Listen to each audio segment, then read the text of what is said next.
We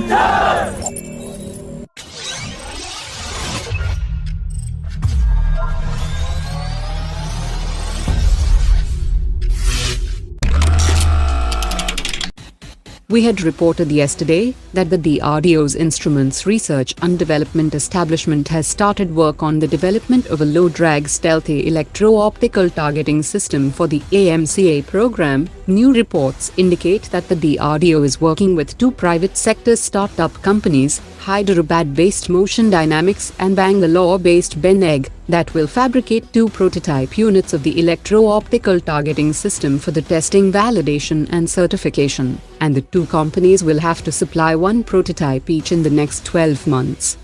The electro-optical targeting system will give the AMCA the capability to conduct precision air-to-air and air-to-surface targeting, and will significantly enhance the pilot's situational awareness to identify areas of interest and perform reconnaissance. US defense firm General Atomics has announced that it will appoint a director to manage the sale of 30 advanced MQ-9B armed drones to India, and to expedite the delivery to the Indian military. This also means that India has finalized the 22,000 crore rupees deal, under which the three Indian armed services will receive 10 drones each, that has an endurance of 48 hours and a range of 9,600 kilometers, and it can carry a maximum payload of 2,000 kilograms.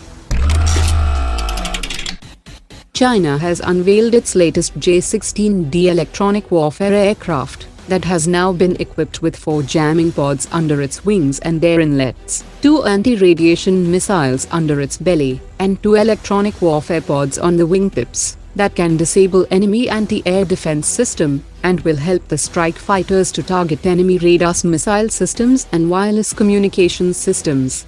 India had also planned to convert the Su-30 into an EW variant in the past, that would require complete rework on the internal wirings, including bigger auxiliary power unit and other power distribution station to power the multiple pods and radar, but the plan did not materialize due to lack of homegrown technology. Officials have said that the second phase of sea trials of INS Vikrant will begin in the last week of October, and the third phase of sea trials has been planned in December 2021. INS Vikrant is expected to be delivered to the Navy in April 2022, and likely to be commissioned in August 2022. The work on the aviation complex of the carrier is currently underway with the assistance from a Russian team, and the aviation trials will continue with MQ-29K fighters after the carrier is commissioned into the Navy.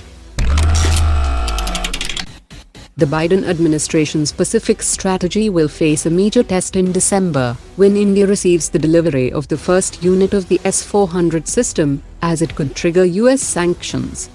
Both Turkey and China have already been sanctioned under the CAATSO for buying the S-400 system, and the US Defense Secretary Lloyd Austin had acknowledged in New Delhi that acquiring the S-400 would be considered a significant Russian defense purchase, and therefore it is sanctionable. Military satellites are vulnerable of being taken down by adversaries, and it will take several weeks to assemble new satellites and conduct emergency launches, which had resulted in the initiation of DRDO's Project Veda, under which a canister-based mobile military-grade satellite launch vehicle will be fully ready to launch a constellation of small satellites for military-related missions. Goa Shipyard has delivered the fourth of the 5 contracted offshore patrol vessel to the Indian Coast Guard ahead of schedule. The 105-meter vessel comes with 70% indigenous content and has improved performance parameters. The fifth and the last vessel will also be delivered by the end of 2021. India and Sri Lanka will carry out a 12-day military counter-terror exercise from tomorrow, that will be conducted at the Combat Training School in Sri Lanka.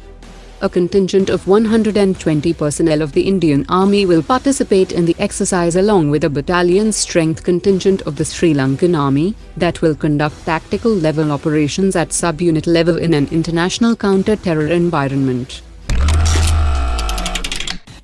The 13th round of high-level military talks between India and China to take forward the disengagement process will take place next week. in which disengagement in hot springs and some other areas are expected to be discussed by both sides. The Indian Army chief has said that there has been an increase in the deployment of Chinese troops in forward areas, which is a matter of concern, but the Indian Army is well poised to meet any eventuality, and no aggression can be shown by the adversary in any area.